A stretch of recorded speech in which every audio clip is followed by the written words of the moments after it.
Olá, serei seu professor nesta videoaula de tiristores, SCR e TRIAC. Vamos começar? Os temas desta videoaula serão tiristores, SCR, TRIAC. Os tiristores são os chamados retificadores controlados. Quando nós falamos em retificação, nós nos lembramos do diodo, o diodo retificador. Lembra-se? Aquele que convertia um sinal alternado em contínuo. Bom, os tiristores serão componentes eletrônicos semelhantes, mas agora eles vão trabalhar com o chaveamento de cargas de potência e dessa forma eles podem ser controlados. É como se nós tivéssemos diodos semicondutores, os diodos retificadores controlados. Existem duas categorias de tiristores: os tiristores unidirecionais e os tiristores bidirecionais. Nos tiristores unidirecionais, eles serão muito semelhantes ao diodo retificador, pois eles só conduzem a corrente elétrica em um sentido.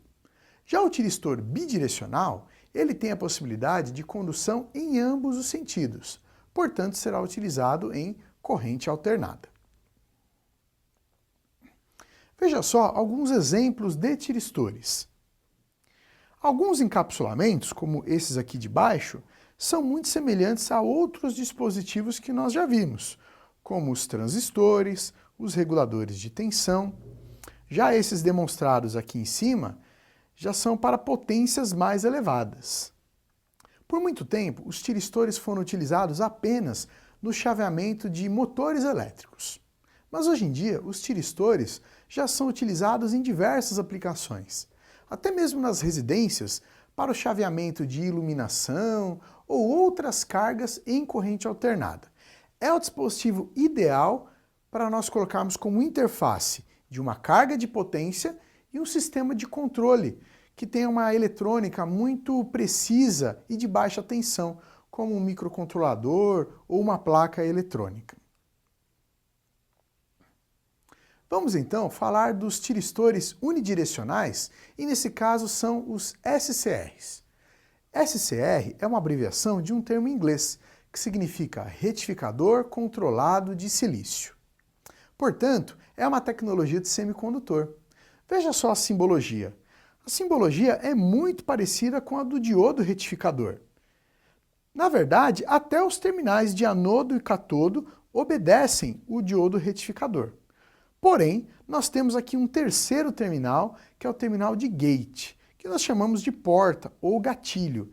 É ele que vai disparar o funcionamento do SCR.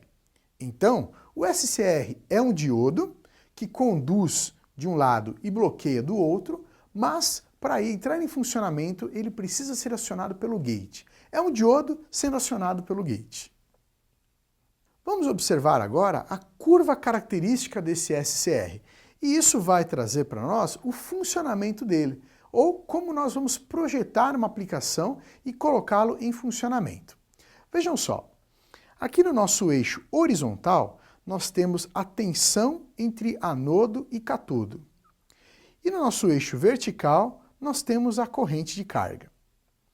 Percebam que, se o SCR estiver reversamente polarizado, nós temos esta região verde aqui no gráfico, ou seja, ele não tem condução de corrente.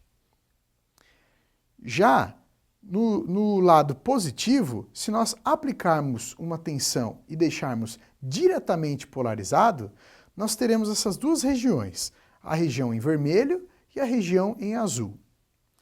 Ambas as regiões vão trabalhar com os mesmos parâmetros. Por exemplo, você está vendo aqui no eixo da tensão entre anodo e catodo dois valores, VT e VBO. Esses valores devem ser compreendidos para que nós coloquemos o SCR em condução. Ou seja, o valor de tensão acima de VT coloca o SCR em condução. E ele tem que ir no máximo até o valor de VBO. Bom, a região que está em vermelho, ele ainda está em bloqueio. Por quê? Para a condução, não basta apenas a tensão entre anodo e catodo, mas depende também da corrente de gate. Veja que existem aqui diversos valores de corrente de gate. Vai de IG0, IG1, IG2, até infinitos valores de corrente. Portanto, para que esse semicondutor seja colocado em funcionamento, nós precisamos ter uma relação entre tensão de anodo e catodo e corrente de gate. Quanto maior a tensão entre anodo e catodo, menor precisa ser a corrente de gate. E falando em corrente, nós temos que levar em consideração também a corrente que circula por ele, ou seja, a corrente de carga. Então vamos observar agora o eixo vertical, o eixo da corrente de carga, que também pode ser chamada de corrente de anodo. Nós temos nesse eixo a representação de IL e IH. IL significa a corrente mínima de anodo para que o dispositivo entre em condução. Perceba que depois desse valor, a corrente de anodo ela entra em avalanche, ou seja, ela sobe muito. E depois nós temos esse valor de IH, que é chamada corrente de manutenção.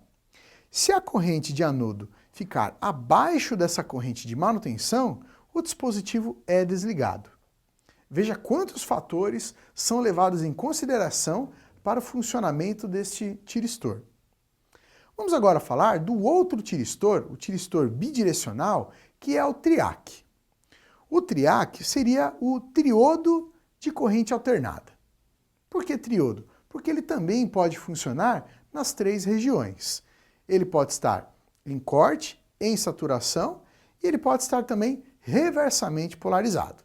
Então veja que na sua simbologia é semelhante a dois diodos em antiparalelo, ou seja, um diodo que conduz de um lado e o outro diodo que conduz do outro.